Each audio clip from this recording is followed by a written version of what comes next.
Just Baseball Show After Dark. We got to talk about game one of the wild card series. Also preview game two. We're going to do that after we talk about each game one. So we're going to talk about Tigers Guardians. Then we're going to talk about Padres-Cubs. Then we go to Red Sox-Yankees. And then we go to Dodgers-Reds to cap it all off. Talking to you late night. Thanks for hopping in immediately, folks. The way we're going to do this for the entire month is instead of the pre-recorded podcast and it goes live at midnight, we're just going to give it to you live on YouTube. And then I'm quickly going to download the audio. I'm going to slap it in Adobe Audition, and then I'm going to pump it out on audio as soon as possible. So really, it's just going to be immediate. Whenever the games are done on that given day, we're going to be talking to you, and we're going to be talking to you on Sunday, Monday, Tuesday, Wednesday, and Thursday night. So the only two nights that we're not going to be recording, Friday nights and Saturday nights. Peter Appel, who's this show brought to you by? BetMGM, the sportsbook born in Vegas. Remember, folks, download BetMGM, whether that be on iOS or Android, and use promo code JUSTBASEBALL. Why? You got to unlock that first bet offer up to $1,500 back in bonus bets if your first wager loses. Just a reminder, gambling problem, call or text 1-800-GAMBLER. Must be 21 years or older. Terms and conditions apply. Yeah, I see the YouTube comments already rolling. Really appreciate it, guys. We're in the dead of night, but it's always a good time to talk a little baseball, especially after a day like this. Always a good time to chat. If I see some that are truly, I don't know, like inspire passion, and it's like, you know what, we got to talk about that, we'll do it. But for the most part, this is just going to be normal podcast structure, and we're going to go kind of game by game. Well, someone already said I look very sad. And are you? Thankfully, I hit my bet, which does help my mental a little bit. But if I lost my bet and the Yankees put up that type of performance, I already typed in our Discord and I said, show canceled. I got the flu. It was weird. Thankfully, I've healed from said flu. But yeah, I'll talk about the Yankees, I guess. I mean, only one game. We're going to go in chronological order. So we're going to start with the Tigers and the Cleveland Guardians. We're going to talk about Red Sox-Yankees third. We can just start right away with Tigers Guardians here. That was a heck of a game. There was a late effort from Cleveland, but ultimately Tarik Skubal was far too much for the Cleveland Guardians. The final was Detroit 2 and Cleveland 1. Tarik Skubal punched out a career high 14. 7 2/3, 3 hits, 1 run. He K'd 14. I knew you got the whole game synopsis. Give it to me, baby. Spencer Torkelson got the game started with a line drive single to left, scoring Kerry Carpenter, and we were off and running. And there was no scoring until the fourth, but then guard ball went into full effect. Angel Martinez started it off with an infield hit on a ball that was hit 48.6 miles an hour. Then a walk by J-Ram, back-to-back strikeouts. Then Gabriel Arias hits a high chopper right over Skubal's head, slight bobble, and Angel Martinez narrowly got in under the tag to score to tie the game. Now, the Tigers, they wouldn't answer until the seventh, where with runners on first and third, Zach McKinstry safety squeezed the run home, buying into the guard ball way as the Tigers had the fewest sack bunts in baseball in the regular season, and we already see them bunting in the playoffs. Tarik Skubal, you said it already, was incredible. 7 2/3, 3 hits, 1 earned, 14 punch-outs. Skubal's strikeout total tied the Tigers' franchise record set by Joe Coleman in Game 3 of the 1972 ALCS. You got to go back about 50 years to find a performance in Tigers postseason history similar to what Skubal did. He's also the first Tigers starter to strike out 10 or more since Justin Verlander struck out 10 against the Red Sox back in 2013. He averaged 99.1 miles an hour on his fastball, the highest of his career, and recorded 26 whiffs. Now, we can't discount Gavin Williams was also really solid, tossing 6 innings without allowing an earned run and striking out 8 batters. But the Tigers got those demons off their backs. It's got to feel good. I mean, I'm just imagining being a Tigers fan limping into the postseason, and you're saving grace. Please, Skubal. Please, Skubal. Please. And he was sensational. It's funny. He is a slump buster in his own right. Like, if they're on a skid give the ball to Tarik and let him get you off of this skid. And that's exactly what happened this go around. It is interesting during that skid at the end of the year, Skubal got hurt and he was day to day. Like he left that start in Miami early with side tightness, ultimately didn't mean anything. And he punches out 14 in his first appearance back in the postseason. He's also talked about that Cleveland crowd before. There were some lasting images from his start in Cleveland last year. And dude, like, he's so good at playing the villain. He's so good at keeping a crowd quiet. And he raises the bar every time he touches the freaking ball. For me, like, I've talked about this actually a lot this year because the second most common conversation you have about the top of baseball from an individual perspective this year, number one is far and away like Judge and Raleigh. Oh, who's the MVP? Is it Judge or Cal Raleigh? Number two, who's the best pitcher in baseball? Is it Paul Skeens, Tarik, Skubal? We have that conversation all the time. And my answer changes literally every single time one of them starts because I'm like, I watch one and I say, you are the best. There's no doubt about it. When Skubal does this in a wild card setting, unfortunately, like, and this is no knock on Skeens, he just hasn't had the opportunity to prove it. I would love to see him with some adrenaline. Oh, We it'd were be talking about amazing. that in the Discord again. And for anybody who wants to join what I think is, and I'm sure you agree, the best baseball group chat in the world. Really good day in the Discord on Tuesday. What a day. In the MLB chat, I think there was maybe 10,000 messages sent. I mean, it was popping every second since the first pitch to the last pitch. So again, you can find the link to that in our episode description. Just $10 a month to join for the entire month, less than a price of a sandwich. Sorry, continue. No, I mean, I was just saying, like, the second most common individual conversation in baseball this year, outside of Judge and Raleigh, is who's the best pitcher in baseball.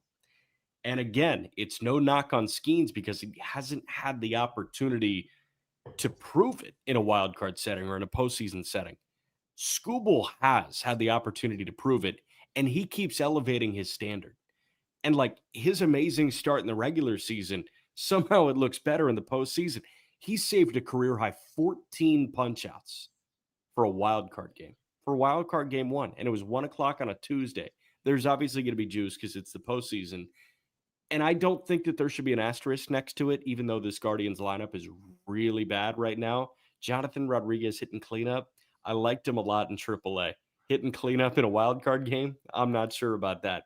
There are just so many wrinkles to Skubal's day that make me say, is there anybody else on the planet that can do this right now? He threw a changeup to Jose Ramirez, and I immediately ran into the Discord, and I said, that's the best changeup I've ever seen. And then he threw another one later in the game. I'm like, nope, you just beat it. He does so many good things. I mean, we could spend the entire podcast talking about all the reasons that Tarik Skubal is excellent.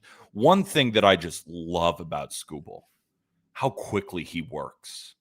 He doesn't give the offense a second to breathe, right? There's already the pitch count. So these guys are going to be working quicker than they would without the pitch count. But it feels like there's 15, 18 seconds left on that pitch clock. He gets the ball back, steps right on the mound. He's already got his changeup grip in hand, and he's just firing at you. So if he gets ahead, it's over. And that's why guard ball just continues to confuse me. It'd be different if this team was unbelievable at making contact, right? They had the lowest strikeout rate in baseball. That's guard ball, right? The Guardians have done that in the past. That was guard ball over the last few years. And yet they had the 6th highest strikeout rate against lefties at home this year. Yeah, like they strike out a lot.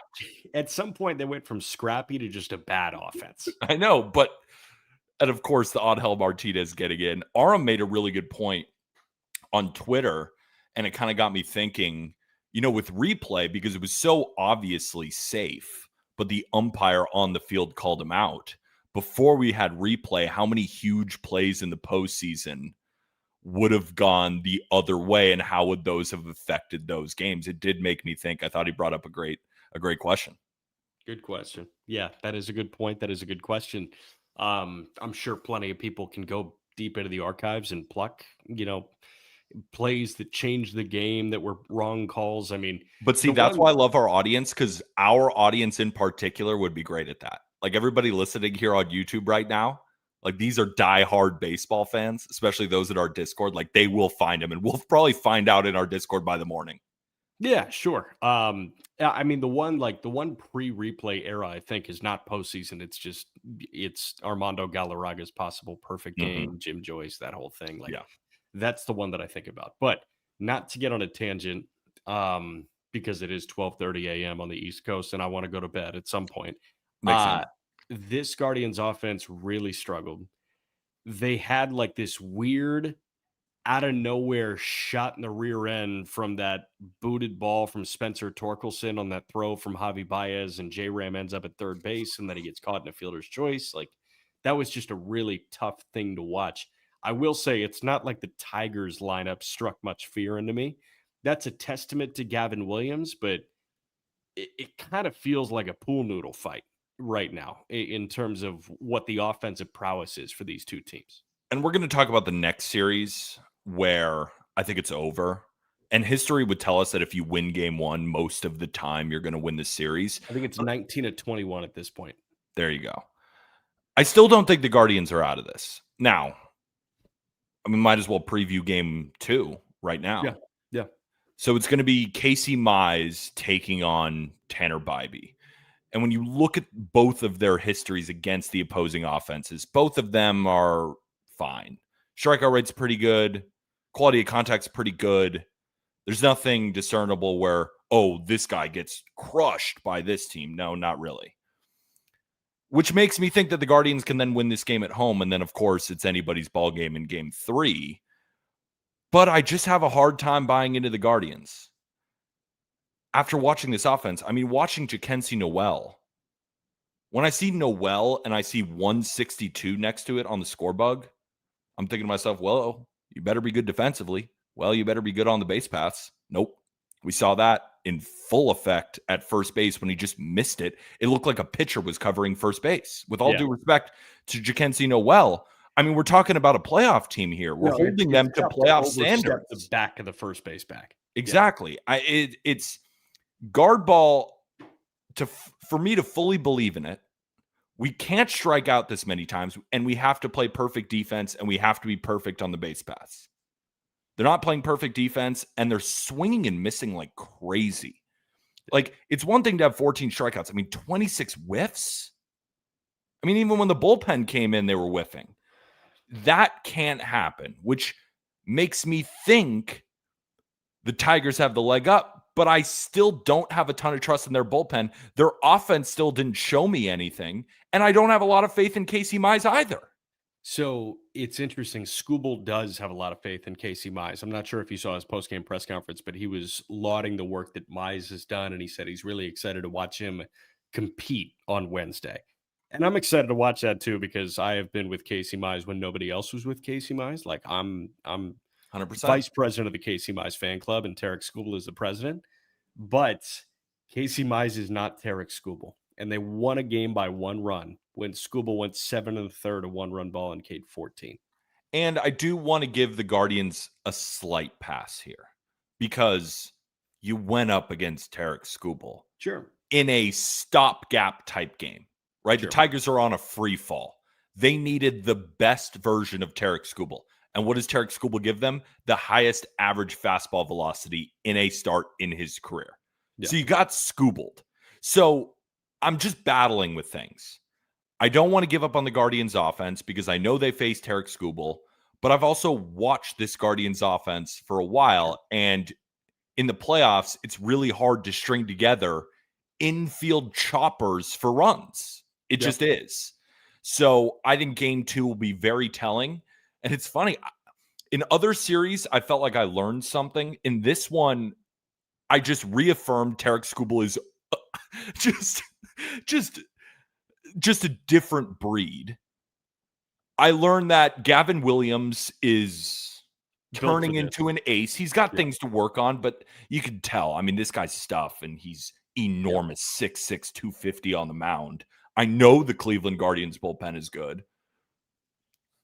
That's all I've learned. Like, I don't have anything for game 2 that I learned in game 1. Do you? And I'm excited to see Tanner Bybee try and play equalizer. Like, Yes. try and get this to game 3. I feel like Cleveland has a starting pitching advantage. Mhm. I love Cleveland's bullpen in relation to Detroit's bullpen. So I feel like the pitching advantage goes Cleveland's way, but I just worry about their offensive anemia right now. And I hope it doesn't bite them, and I hope we get a game 3. But we're going to move to Wrigley in a moment. Before that, quick break.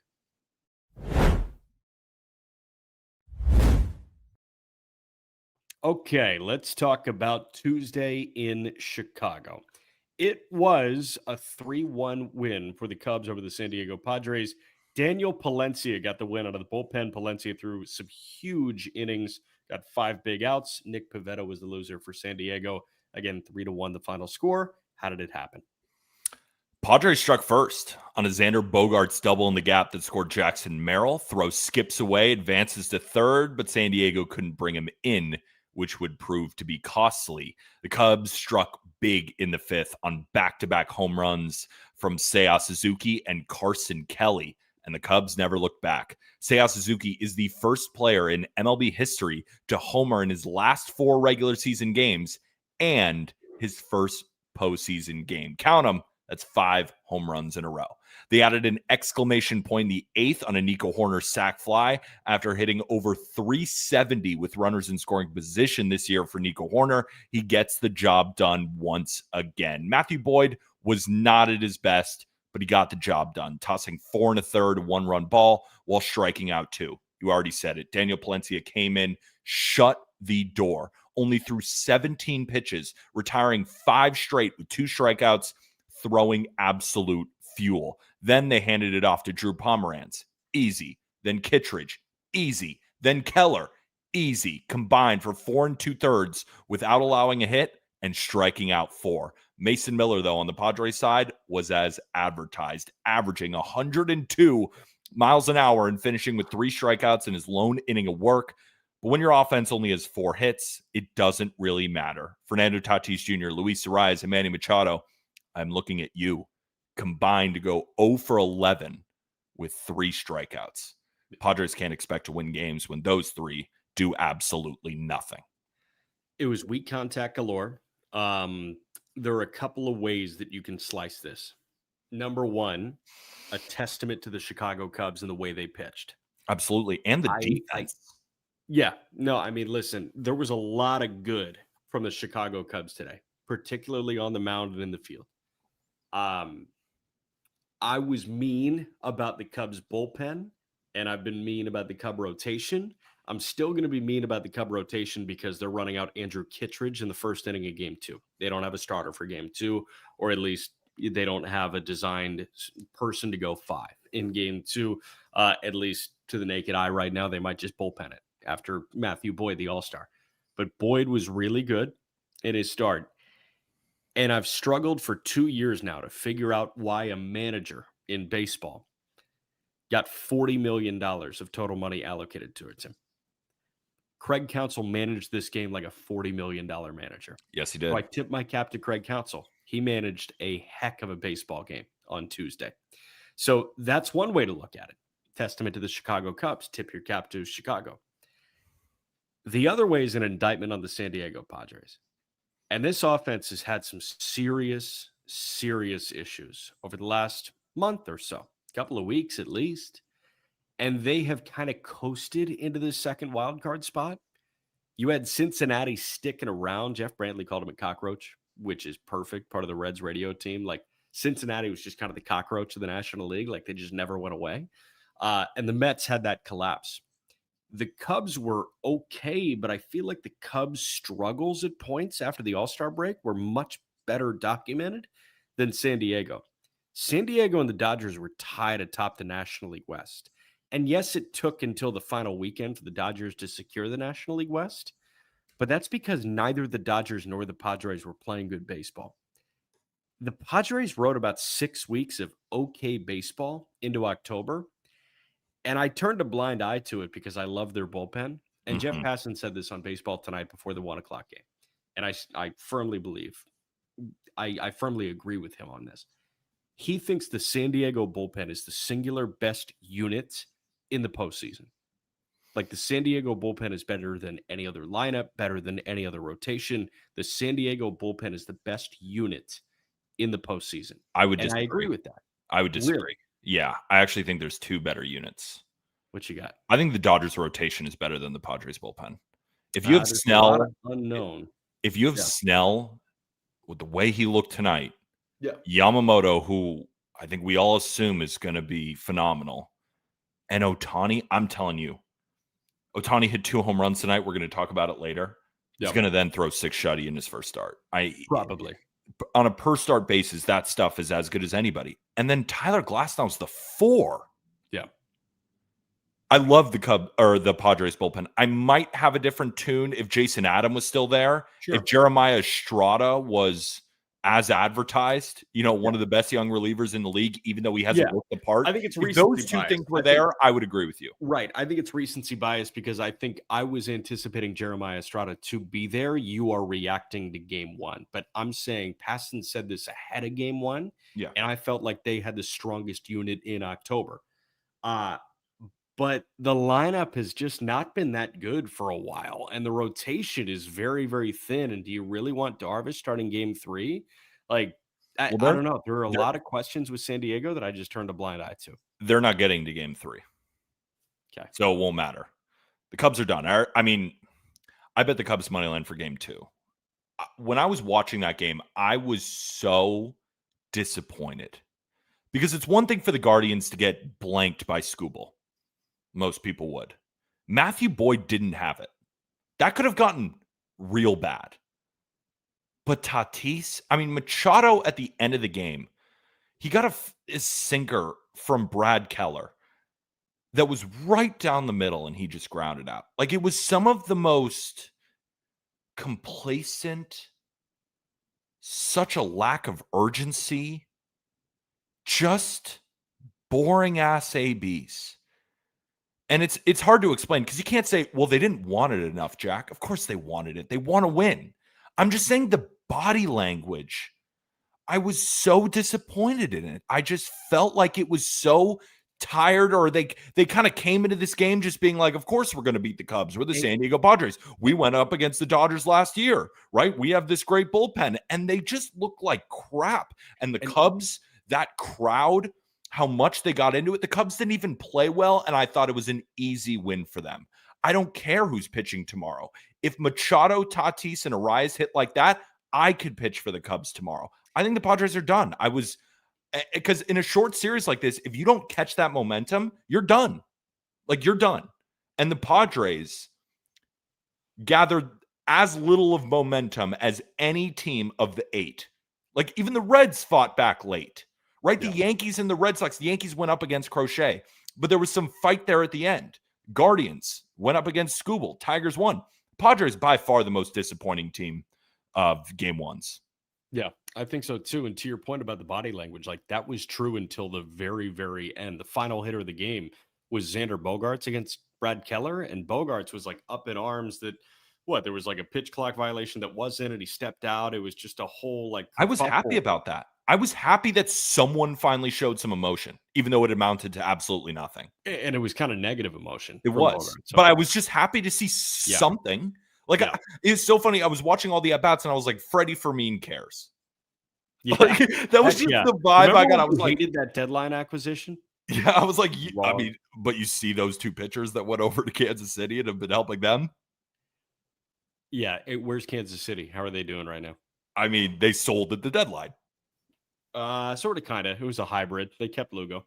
Yeah, I don't think Kansas City's finish to the season constitutes that trade.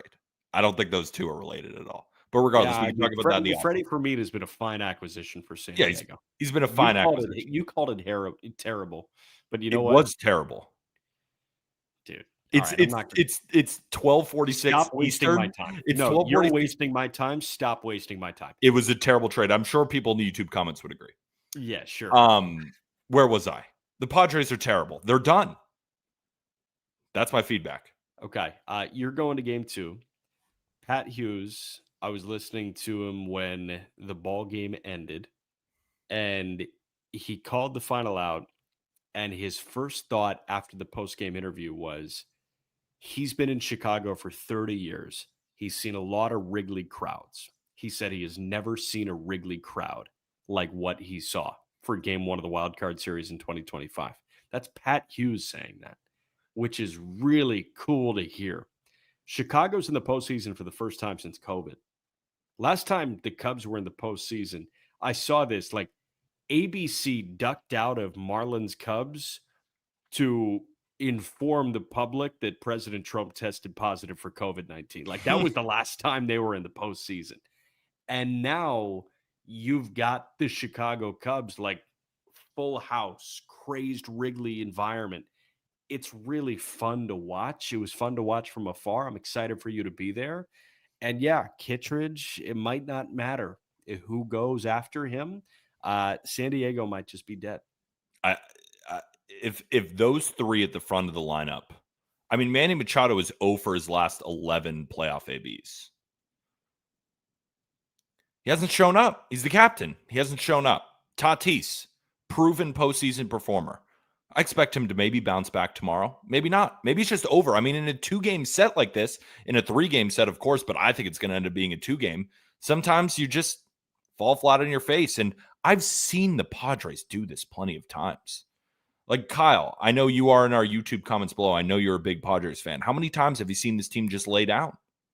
This is the definition of going to sleep. Yep. And I feel like the Cubs are going to finally put them to bed tomorrow.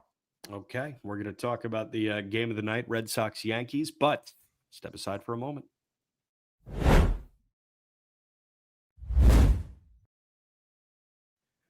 How about this ball game in the Bronx, man? Red Sox-Yankees, game one of the wild card series. Peter's rolling his eyes because his Yankees fell 3-1, but I was a little drunk on the dirty water tonight. There's something about the vibe. Yeah. Yeah, you like this Red Sox team? That's awesome, Jack. I stand by Red Sox in 2. 3-1 the final score. So much fun to watch the pitching side. Give us the game rundown, then we'll react. Red Sox won. Okay, so Garrett Crochet. I'll do it. Anthony Volpe got the game started with a home run to right field. Let Crochet supply the power and put that torpedo bat to work. Max Fried got removed with 1 out in the 7th. In comes Luke Weaver. He walks Ceddanne Rafaela with a 4.8% walk rate and in the 2nd percentile of chase rate. And then Nick Sogard rips a single to right center and hustles into second, testing Aaron Judge's arm. And he got in safely. And then Masataka Yoshida drove in both on an RBI single, and that was all Boston needed. Bregman added the insurance in the 9th with an RBI double.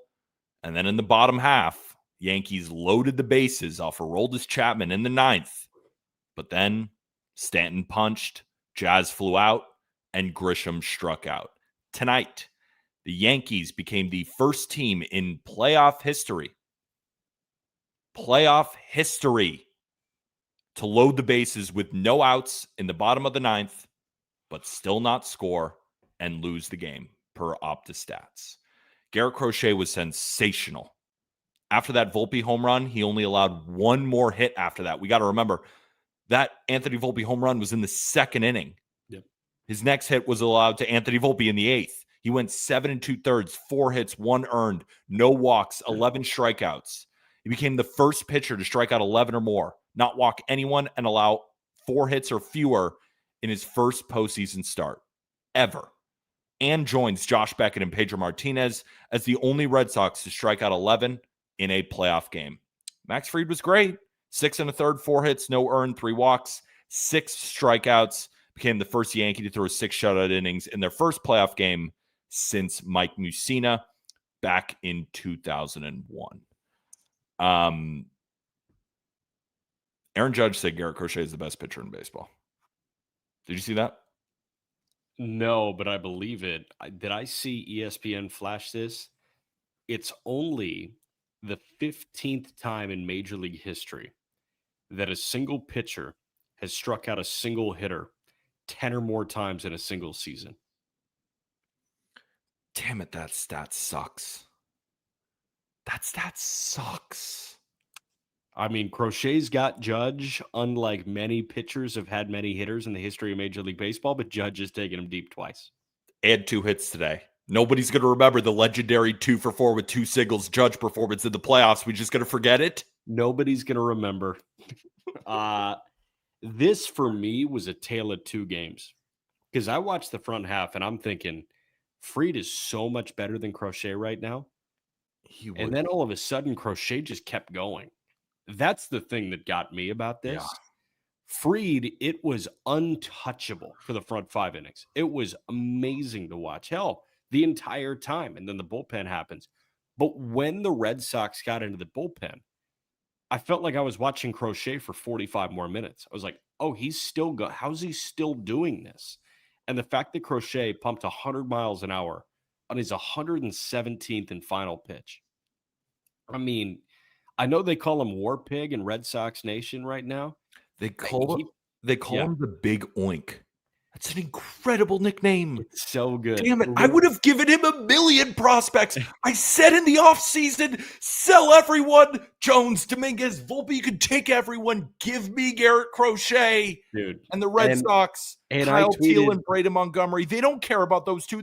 You said it yourself. You tweeted it out, and I laughed out loud. And I was like, Kyle Teal and Braden Montgomery could both win 3 MVPs, and Red Sox fans wouldn't give a shit. You're still worth it. Like, Crochet is still worth it. He is forever worth it because of what he did to the Yankees in the postseason on Tuesday night. That was utter domination. Mm-hmm. And it didn't look dominant in the front 2-3 innings. Like, the pitch count was running up a little bit. He was missing over the heart of the plate. Obviously, Volpe got to him on an opposite field shot. But, I mean, the Yankees were putting together decent at-bats. And the Red Sox were putting together terrible at-bats against Fried. I mean, Fried was in control through the front third of the game. And Crochet was trying to find it. The difference is the Red Sox started to take some pitches. They started to run ABs a little bit longer. And that, in turn, forced Fried from the game about an inning and a half before Crochet got out of the game. And when Fried started to lose it, or the Red Sox started to find their identity against Fried, is when Crochet kicked it into high gear and the Yankees just fell apart against him. Crochet was like, here's my shit. Try and touch it. You won't. And the Yankees tipped their cap and they said, no, you're right. We won't. After that Volpe home run, he got in a groove, and there was just no shot of getting him out of it. The Red Sox were putting up better at bats because Max Fried was starting to miss glove side. He was missing arm side. He wasn't quite as pinpoint as he was to start the game. I mean, that changeup low and away to righties was disgusting. His curveball, like, there was a moment where there was a runner on base and he's got Trevor Story in an 0-2 count, and he's just sticking there on the mound staring at Trevor Story like, get the fuck in the box. Like, take your medicine right now because I am feeling it. And he dropped a beautiful curveball to get Trevor Story swinging and missing to get the out. Max Fried was everything the Yankees paid for in his first postseason start.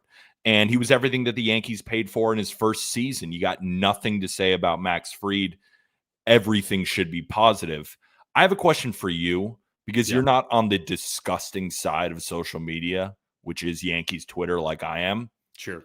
I'm not even sure if you saw everything.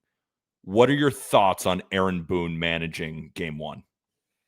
I guess it changed over the course of the game. At the beginning, honestly, I had a thought prepped for this. And my thought was, credit to Boone. He's one of the very few managers in baseball and in recent memory that has the gumption to start Volpe. Like, that was a huge, I'm going with my guy move by him. Mm-hmm. And I loved that. I loved it. And that's why I was like, you know what? Aaron Boone is the perfect manager of the New York Yankees.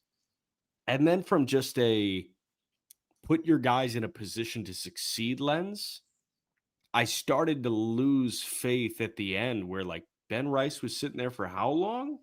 Jazz was sitting there for how long? Bullpen management was fine for me personally. Like, Luke Weaver has been one of your more reliable arms. So, like, I had no problem with that move. That sets on Luke Weaver. And the next, like, element of that, it sits on Fernando Cruz. And then that sits on Williams. And that sits on David Bednar. Like, I had no issue with bullpen usage. For me, it was You didn't get Jazz into the game for that long, and you didn't get Rice into this game. That was just a little weird to me. I totally understand, where you're coming from about some of those substitutions. Yeah. There was a moment late on Garrett Crochet's 117th pitch where he punched out Austin Wells. Ben Rice should have been pitch hitting there. Absolutely. I think that was the one mistake that Aaron Boone made, though, in that game. We'll start even from lineup construction. People are wondering, why isn't Jazz in? Why isn't Ben Rice in? Those two have been top 5 players on the Yankees this season. They have both been fantastic. Here's the thing against Garrett Crochet. You have to stack righties. The lefties really have no shot. Yeah. And Ahmed Rosario, people are like, why was he starting? He started 6 for 9 against Garrett Crochet in his career. Paul Goldschmidt played well against Garrett Crochet. Those are the replacements for the guys that everybody wanted in. So totally fine with that. People are all over Boone for taking out Max Fried at 102 pitches. No. I agree with you. I didn't understand that at all. At 102 pitches, were we watching the same Max Fried? Max Fried was starting to falter a little bit, even in the previous inning. So we got him against Duran. He let him go for that lefty. He got the out. And you expect Luke Weaver, I know, Yankee fans, I know, bad September. We both watched it. But Luke Weaver in last year's postseason was a big reason they went to the World Series. He pitched to a 1.76 ERA. If Aaron Boone can't trust him to get out Ceddanne Rafaela and Nick Sogard, respectfully to Nick Sogard, then what? He just can never pitch at all. Yankee fans, who would you go into the bullpen? You don't want to see Devin Williams. Fernando Cruz is too volatile. What? It's just Fried and then Bednar for 3? What's Boone supposed to do? He gave Weaver the easiest lane possible. Easiest, just to build some confidence. Rafaela and Sogard. What happens? Blows it. How do you walk Rafaela? How is that Boone's fault? Like, how do you walk the guy who on purpose doesn't want to walk? Like, he is trying his hardest. He will be like, I will swing and miss at this slider in the dirt on purpose just so I don't have to jog. Try me. Like, that's his main problem as a hitter. And Luke Weaver was throwing uncompetitive pitches. Yeah. And then after Luke Weaver blows it, he brings in Cruz. Cruz does a job. Williams does a job. So you can nitpick all you want. I just feel like there's some times where I'm like, Boone, that was stupid. But all managers do dumb things all year. I thought he was fine. As soon as the game ended, Boone is the worst human that's ever walked the earth. And, people are just going insane. Is it Aaron Boone's fault that with the bases loaded, they came up empty? Is that Boone's fault? Is it Boone's fault they scored 1 run? So, yes, should maybe they've gone to Cruz instead of Weaver in that spot? Sure. You only scored 1 run. And everyone's saying, well, they rested Max Fried for his next start. Oh, that's such a funny joke. He threw 102 pitches. He threw 6 1/3. He was faltering at the end. You saw him missing arm side. He wasn't his best. It makes sense to take him out. We have a bullpen for a reason. Yeah. They just all suck. He looked tired. Yeah, he was missing off the plate away. Like, they don't all suck. That's the other thing that jumps out to me. Devin Williams looked. Bednar gave up a run. It didn't matter. It was just an insurance run. But it was like, Bednar, even you. I know. And here's the thing, man. You tell me that Luke Weaver and David Bednar are going to cost you. You say, you know what? I got to fall on that sword. That's our team. Like, we're just not good enough then. Sure. Right. And then that comes down to a roster construction thing. And at one point you're saying like, oh, are we going to trade for a different all-star closer and kick Bednar to the curb? I don't think so. So yeah, there's really nothing I think to nitpick Boone on other than how does Ben Rice not get an at-bat and why did it take that long for Jazz?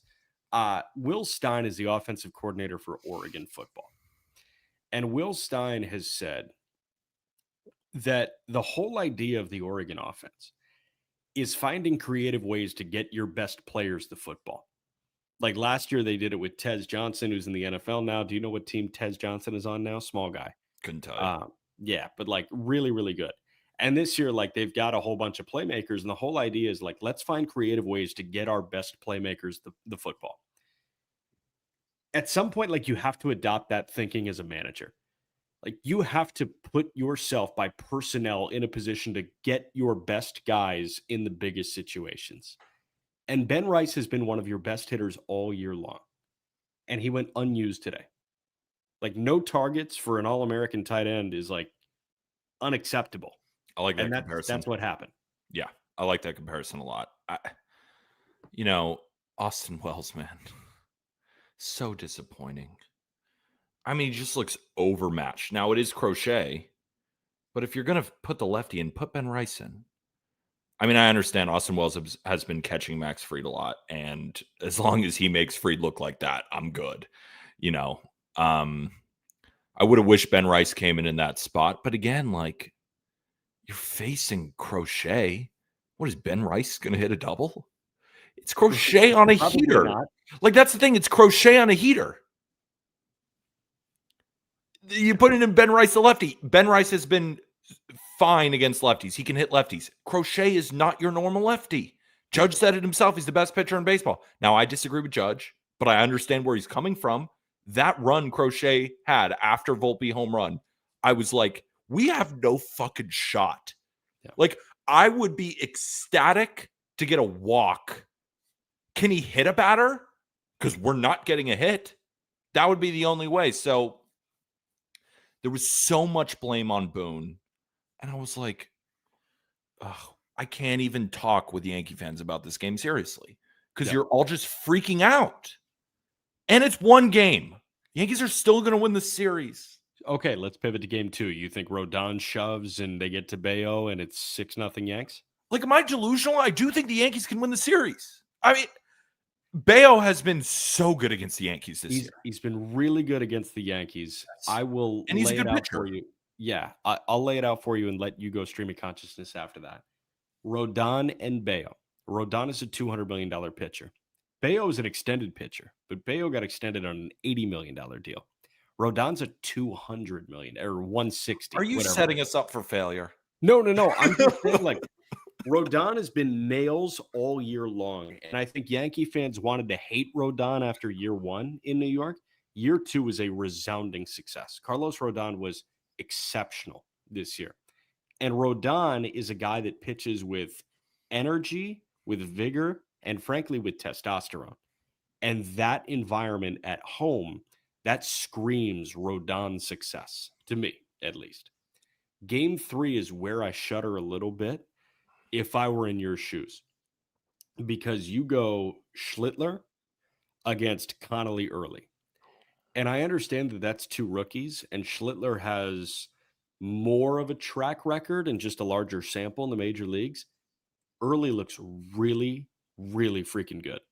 And oh, by the way, he's left-handed. And the Yankees rake against lefties. I know they didn't hit Crochet, but the Yankees at home against lefties, that's the best offense in baseball by WRC+. Yeah, but there's no Jazz and there's no Ben Rice, apparently. But there's been not a ton of Jazz and not a ton. Well, there has been. They've been playing all year. But the Yankees lineup against lefties objectively rakes. Yeah. I stand on that. I love this lineup against lefties. I feel better about game 3 than game 2. Thank you, Pint Size Analyze. This is actually year 3 for Rodon. I misspoke. So year 3, not year 2. But year 2, he was good too. Rodon has done okay against the Red Sox. This is a statement start. You need to come out with that Rodon fire and just go after these guys with nothing to lose. Because if I have to watch Nate Eaton, if I have to watch Nick fucking Sogard, if I have to watch Romy Gonzalez and Rob Refsnyder, these platoon bats just crush Rodon, I'm not coming to the podcast tomorrow. I can't handle it. I'm not even on the show tomorrow. Just so everybody knows, I'm not supposed to be on the show tomorrow. So if the Yankees lose, I'm not cowering. Okay. I'll probably have to be on the show if the Yankees lose. Bayo's probably going to throw pretty well. The Red Sox bullpen, I mean, with Chapman, that's got to be such a good feeling stranding those runners bases loaded in the stadium that you left. He's going to come out firing again tomorrow. And the Red Sox have a lot of good bullpen arms. They had a top 5 bullpen by fielding independent pitching. They have a great pitching staff. Whitlock can absolutely shove. Of course he can. The Yankees have to jump all over Bale. The Yankees have to out-hit this one because I think the Red Sox are going to put up a few against Rodon. I do. Yeah. I hope not, but I've seen it so many times before. Rodon is going to throw like 4 no-hit innings. And in the 5th, a walk, a base hit, home run. Yeah. And the Yankees have to be ahead by that moment. And maybe Rodon doesn't allow that home run or doesn't allow that big hit. And that's how the Yankees will then win. But I'm already factoring that in because it's happened against the Red Sox in particular. His numbers against them aren't great. So you have to jump on Bayo early and you have to put this thing out of reach. You cannot let the Red Sox hang around because if you do, they already know that they can come from behind and get you. So they're going to feel like no matter what happens, we know that the Yankees are going to throw a bullpen arm that doesn't have much confidence right now. So you have to put them away early. If they don't, Red Sox are sweeping and going on to the next round. Gotcha. All right. We're going to get to Dodgers Reds in a moment to wrap, but quick break.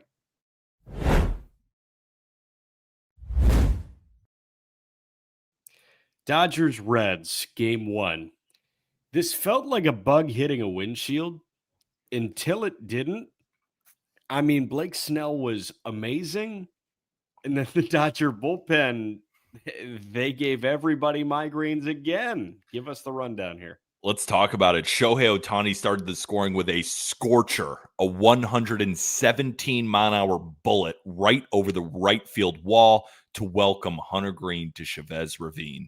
In the 3rd, Dodgers blew the doors open as Teoscar Hernandez rocked a 3-run shot, and Tommy Edman followed him with a home run of his own. In the 5th, Teoscar would homer again, and then in the 6th, Ohtani did the same, this time 454 feet. Blake Snell unhittable through 6 innings. But in the 7th, Reds rallied, picking up 2 as Elly De La Cruz beat out a double play to score the 1st, and then Tyler Stevenson drove in the 2nd run on a double. Kike Hernandez exited the game with back tightness, but his replacement, Alex Call, would drive in the Dodgers' 9th run on a single. And then Ben Rortvedt came with an RBI hit of his own. The top of the 8th inning, I think, lasted 6 hours. Did we time that correctly? I think 59 pitches in the top of the 8th inning. Dodgers went through Alex Vesia, Enriquez, and Dreyer in order to get just 3 outs. Sal Stewart walked with the bases loaded. Arm had a hilarious tweet. Did you see that? No, what did he say? He's like, all right, Sal, time to get a job done here. Yeah, they bring in Sal Stewart, the guy who hits lefties well, who wasn't in the starting lineup, but then they put him up against 102 sinkers and Enriquez.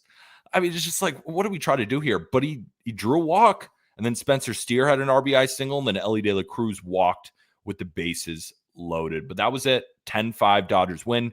Blake Snell was dominant, like you said. 7 innings, a 2-run ball, only 4 hits allowed and 9 punchies. The line doesn't really do him justice, though, as both runs came in his final inning of work.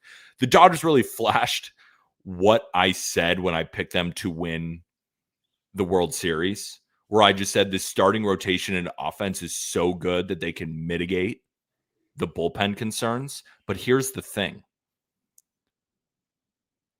Talk about the word concern, because they're not going to blow out teams like this every time. What are you going to do against the Phillies? What are you going to do against the Brewers, against the Cubs? You're not going to you might still win. You're not going to blow. The guys have to come in and pitch better. Now, a lot of the guys that came in, Vesia, I have no trouble with. That was not one of the guys that the Dodgers bullpen. No. Those are not the problems. Enriquez, not the problem. Jack Dreyer, not the problem. So that's why I think a lot of people are going to jump on, oh, the Dodgers bullpen, it's such a concern. It still is. But the concern from the regular season was Blake Trinan. And he looked pretty damn good in his last inning. Really good. Really good. We haven't seen Tanner Scott yet. So the 3 guys, now Henriquez is young. He's not exactly proven. He was coming in a moment where he got an 8-run lead. And he just walked a couple of guys. So that didn't look good, but I still the reason I was okay with the Dodgers bullpen was because of Vesia, because of Dreyer. And if Trinan and Scott can be 70% of them at their best, those are still really good bullpen arms. So the way I look at it, it's carrying over a trend from the regular season, but it's not the players that started that trend. So for me, I'm kind of throwing it out the window, and maybe that's just me being bullish on the Dodgers. How did you read into it? I read into it like, oh, even the guys that were nails when everybody else was brutal, started to look a little brutal on Tuesday. And it Yeah. makes me think that it's a unit problem. It's not an individual problem. Hmm. Tanner Scott has obviously had an individual problem for the last couple of months. Blake Trinan had an individual problem, but I heard Boog Shambi and Doug Glanville talking about how they feel like Trinan's arm slot and arm angle is back to a level where they feel like he can dominate. There And you he go. looked like that. He Oh, yeah. certainly did. And he was great in Seattle to wrap up the regular season. And he was really good on Tuesday. But it really does seem like there's a level of pass the baton, contagious nature to the bullpen struggles right now, where it's like, oh, the Dodger bullpen is brutal. The Dodger bullpen is fragile. Right now, it doesn't really matter if it's Vesia. Like, Dodger bullpen is fragile. I love that they have a stopper in Jack Dreyer now. Like, he's weird. The stuff is good. They need somebody to just buck the trend, and I have no idea who it's going to be. I am fascinated to see Tanner Scott throw. Me too. I'm fascinated to see it happen. It's so funny, just in the game, Tyler Stevenson, don't swing at ball 4. Don't swing at ball 5. Don't swing at ball 6. Don't swing at ball 7. You could have just taken the walk too.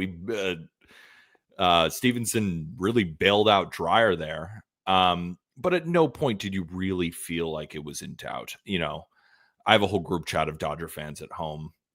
All my best friends from home, and they were getting a little bit nervous, and I was saying, like, it's still a 5-run lead. It probably felt worse because Dodger fans saw their main problem going into the playoffs really show life. Yeah, but at the end of the day, look how good the offense looked. Look how good Teo looked, because Teoscar Hernandez has not had the best season for this team, and then he comes in, rips a single in his first AB off Hunter Green. Just ripped easy. Then dinger.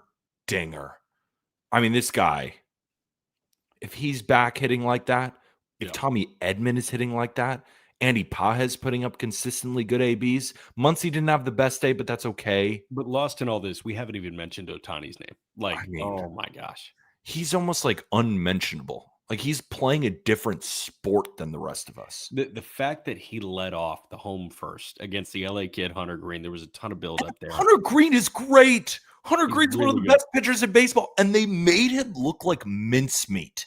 It was crazy. I mean, Hunter Green doesn't have a great track record against the Dodgers, but still, yeah, but nobody has a great track record against the Dodgers. Except you, Darvish. Sitting 101, Hunter Green is. I mean, that fastball's jumping. Breaking balls are good, but he was overthrowing. It did look like, maybe I'm wrong about this. It did feel like the moment got too big for him. It just felt like, I've seen Hunter Green when he's dialed. This was not dialed Hunter Green at all. Sure. It's also hard to look dialed when you're facing Ohtani and he takes you deep at 117 miles an hour on like the fourth pitch you throw. I know. And maybe, that rattled him, and then Mookie got the hit right after that, and it's hard to settle back in. They had a mid-game, they were interviewing Terry Francona, and he was talking about it, how it's hard to settle back in, but you saw that happening, but then he just wasn't consistent enough. But I was just so impressed. Like, everyone's going to talk about the Dodgers bullpen. Did you see what this offense looks like? Did you see what Snell looked like?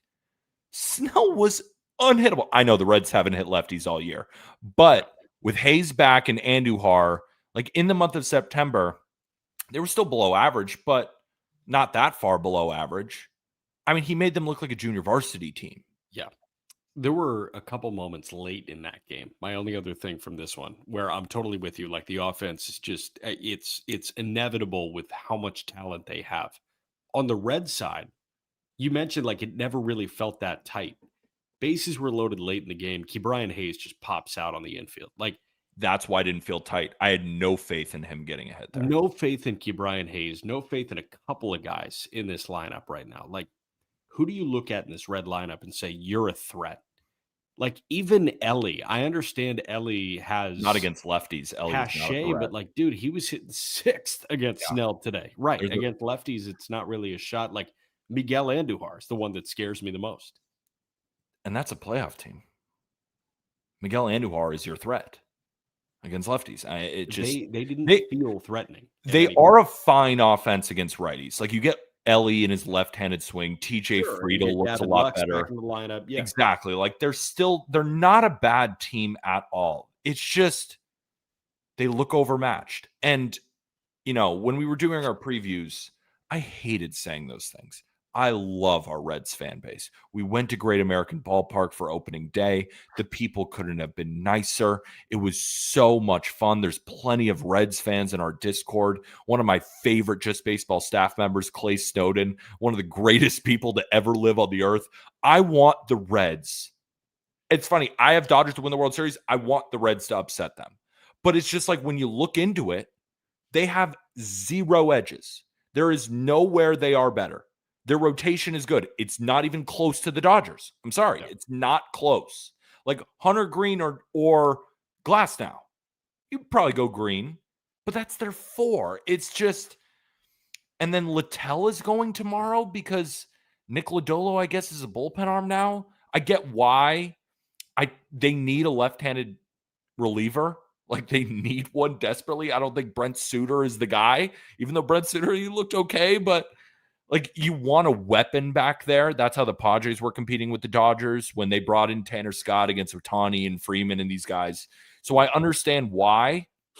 Probably going to go for Littell for only a few innings, then maybe go to Lodolo, make the Dodgers make some decisions in their lineup. The thing is, the Dodgers are just going to keep platooning guys, and all of them rake. All of them rake.